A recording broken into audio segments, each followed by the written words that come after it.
Vous suivez RF ZTV Religion Foi à Ziguinchor. Vous pouvez nous suivre sur le 16 décembre, plus précisément,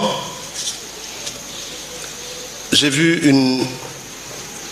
une caricature dans un journal français qui m'a beaucoup intéressé, beaucoup interpellé aussi. Dans cette caricature, on voit une famille, le père, la mère, le fils et leur chien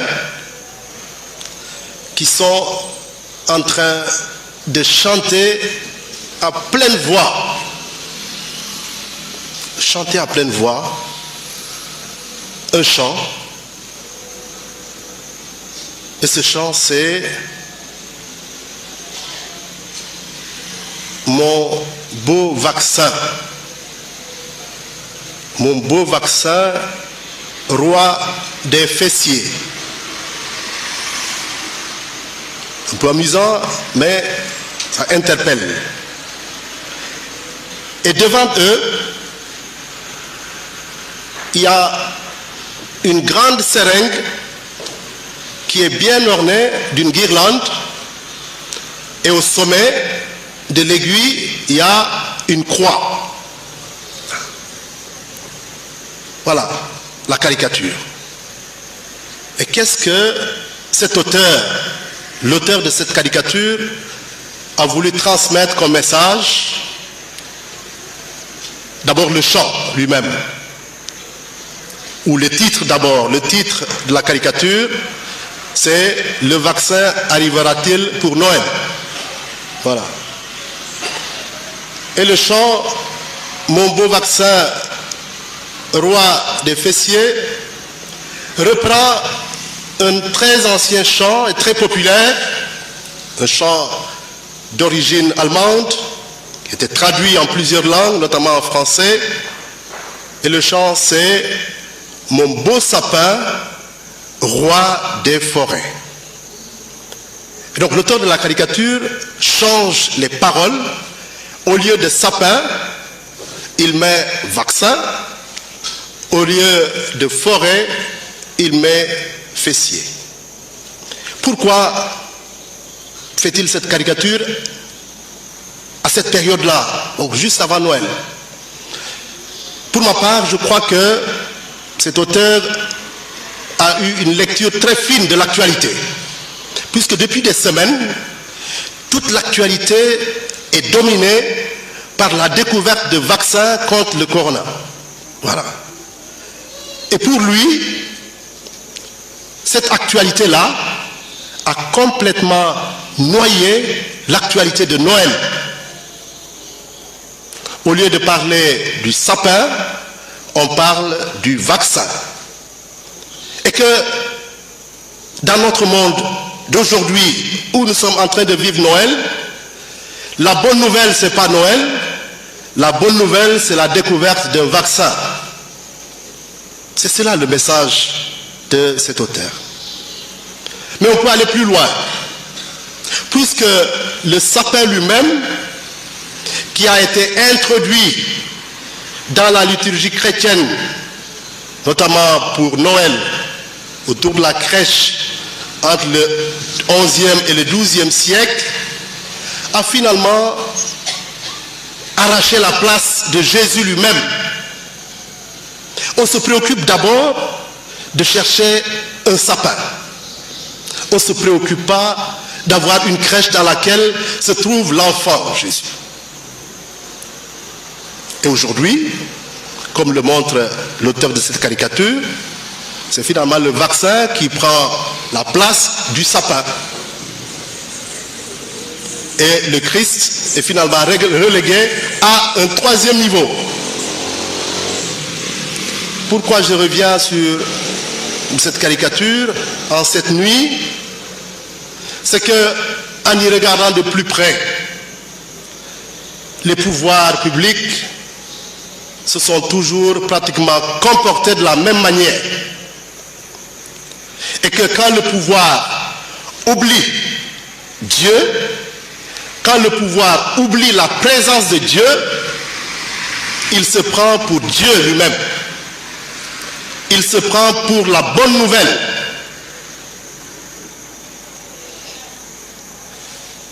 Regardons ce qui est dit dans l'Évangile. Dans l'Évangile selon saint Luc au chapitre 2.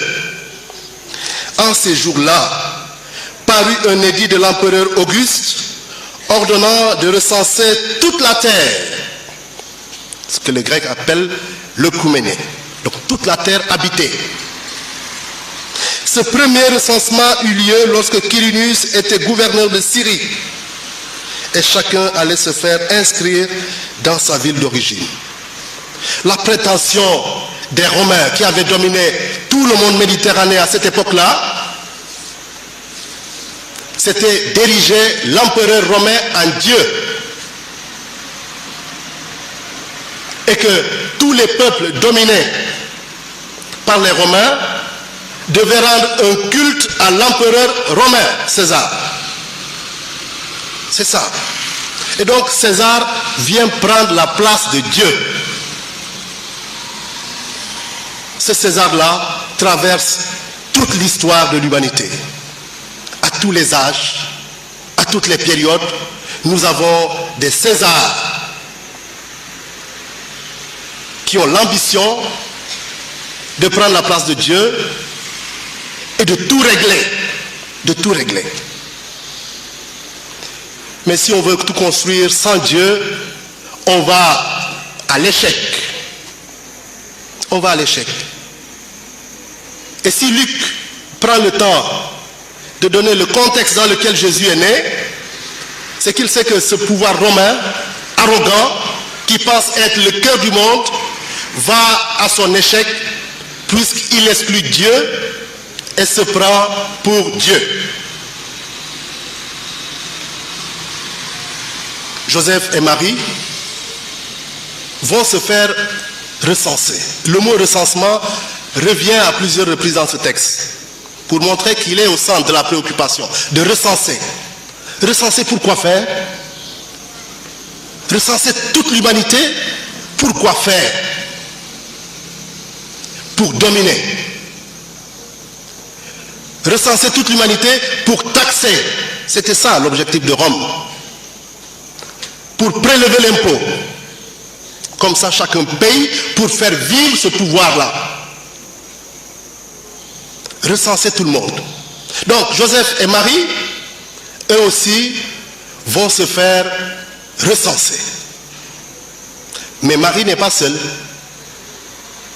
Marie est avec son fils Jésus dans son sein. Et Dieu tourne ce pouvoir romain arrogant à la dérision. Puisqu'il va naître quelqu'un qui n'était pas prévu par le recensement. C'est le Christ. Il n'était pas prévu. Il vient au moment où il n'était peut-être pas attendu. La preuve, c'est qu'ils n'ont pas de place. Et ils vont se retrouver à la périphérie. Mais apparemment, Jésus n'est pas le seul qui n'est pas prévu par ce recensement. On a l'impression que les bergers eux-mêmes ne sont pas prévus, puisque au moment où les gens ont l'impression de se préoccuper du recensement, eux, ils sont loin dans la campagne, et c'est à eux que s'adresse l'ange. Dans les environs se trouvaient des bergers qui passaient la nuit dans les champs pour garder leurs troupeaux. Passaient la nuit dans les champs. L'ange du Seigneur s'approcha et la gloire du Seigneur les enveloppa de sa lumière. Ils furent saisis d'une grande crainte. L'ange leur dit: ne craignez pas, car voici que je viens vous annoncer une bonne nouvelle, une grande joie pour tout le peuple. Aujourd'hui, vous est né un sauveur dans la ville de David. C'est ça la bonne nouvelle. La bonne nouvelle, ce n'est pas le recensement prévu par Rome. La bonne nouvelle que l'ange transmet au berger, c'est qu'aujourd'hui, il vous est né un sauveur. Et pour nous aujourd'hui, la bonne nouvelle, ce n'est pas d'abord qu'on a découvert un vaccin. La bonne nouvelle, c'est d'abord, il vous est né un sauveur. Et que dans cette lutte contre ce virus, si nous ne mettons pas Dieu au centre, nous agirons comme ce pouvoir romain arrogant qui pense qu'il peut tout régler. Si dans cette lutte, nous cachons ou nous mettons sous le boisseau la parole de Dieu, qui doit nous rendre plus humains, et nous allons passer à côté de l'essentiel, puisque même s'il y a un vaccin, c'est peut-être pas tout le monde qui aura accès à ce vaccin, parce que certains n'auront peut-être pas les moyens d'y accéder. Et ça, c'était déjà le débat au début de la pandémie. Ceux qui ont les moyens avaient déjà commencé à faire des commandes extraordinaires pour se préserver. Et le pape François avait alors interpellé en disant: mais on ne peut pas s'enfermer dans notre monde. Le monde est ouvert. Ça veut dire que si on néglige certains avec ce vaccin, mais on aura travaillé en vain. Ou on se sauve tous, ou on périt tous. Et donc la bonne nouvelle, ce n'est pas de trouver un vaccin. La bonne nouvelle, c'est de vivre dans l'amour et la charité. C'est ça la bonne nouvelle. Et c'est ce message que Jésus vient nous porter en cette nuit de Noël. En cette nuit de l'humanité, où on ne sait pas de quoi demain sera fait. On ne sait même pas si on va pouvoir continuer à se réunir. Nous vivons dans les ténèbres. Nous vivons dans l'obscurité. Et c'est dans cette obscurité que nous devons entendre encore aujourd'hui la parole de l'ange. Aujourd'hui, vous est né un sauveur. Aujourd'hui, vous est né un sauveur. Au début de la pandémie, on a eu tous les scénarios catastrophistes sur l'Afrique. Que l'Afrique serait peut-être décimée par cette pandémie. Ce n'est pas encore le cas. Nous rendons grâce à Dieu. Mais peut-être que nous sommes comme ces bergers par notre pauvreté. Les gens qui sont sur la marge, qui ne sont pas importants, sur qui on ne peut pas compter. Les bergers ne sont pas pris en compte. L'ange, ce n'est pas à ceux qui sont dans les palais qu'il va parler, c'est à ceux qui sont dans les marges. Et c'est peut-être à nous aujourd'hui que l'ange de Dieu parle en nous disant: aujourd'hui vous est né un sauveur. Et que par notre foi, accueillant ce message, nous pouvons dire à ceux qui n'ont pas la foi, à ceux qui ne croient pas en Dieu, à ceux qui croient que l'homme est au cœur de tout et au sommet de tout, c'est à nous de leur transmettre ce message de l'ange. Aujourd'hui, nous est né un sauveur, et le sauveur, c'est Jésus qui est dans la crèche. Un message fort qui nous interpelle tous, chers frères et sœurs. Si nous avons cette représentation depuis des siècles, c'est pour nous rappeler constamment que Dieu vient à nous tout simplement. Il vient à nous tout simplement, tout discrètement, comme un enfant fragile que l'on peut accueillir comme rejeté, que l'on peut accueillir par amour. Et Jésus nous dira par la suite dans son enseignement: tout ce que vous faites à l'un de ces petits qui sont mes frères, c'est à moi que vous l'avez fait.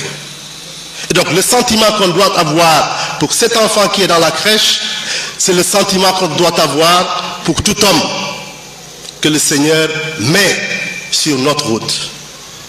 Que tout homme, quel qu'il soit, quelle que soit son origine, quelle que soit sa religion, quel que soit ce qu'il est, celui que le Seigneur a mis sur ma route, je dois le voir comme l'enfant de la crèche.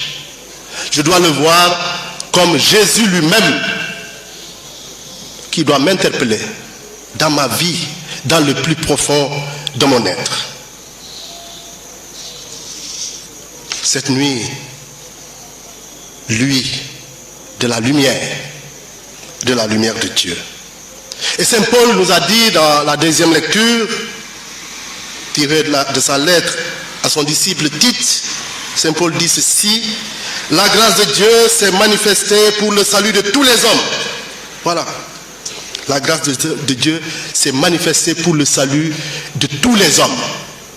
Saint Paul ne dit pas pour le salut des chrétiens, il ne dit pas pour le salut des juifs, il dit pour le salut de tous les hommes. Et la grâce de Dieu, c'est Jésus lui-même. Voilà ce que nous devons mettre au cœur de notre vie. Voilà ce que nous devons mettre au cœur de nos maisons. Aujourd'hui, dans chaque maison chrétienne, on devrait trouver une crèche, si petite soit-elle. Une crèche qui nous rappelle que Noël, c'est Dieu qui vient nous visiter. C'est Dieu qui vient prendre chair de notre chair. Tout à l'heure, quand on chantera le credo, quand on va arriver à Incarnatus Est, il prit chair de la Vierge Marie, on fait la génuflexion pour nous souvenir que Dieu s'est abaissé, il s'est fait petit en son Fils Jésus pour prendre chair de notre chair, pour se faire homme, afin d'élever l'homme vers lui. Et que donc, ces crèches que nous pouvons installer dans nos maisons sont là pour nous rappeler l'attitude de Dieu, sont là pour nous rappeler l'abaissement de Dieu, pour nous relever. Voilà pourquoi, pendant tout ce temps de Noël, la crèche va être au centre de la liturgie. Tout comme est le cierge pascal au centre de la liturgie de Pâques. C'est la crèche qu'on va encenser tout à l'heure. Et nous pourrons pendant tout ce temps de Noël venir à cette crèche toute simple, venir parler à celui qui est la parole, venir parler à Jésus, lui présenter nos préoccupations, lui présenter nos ténèbres,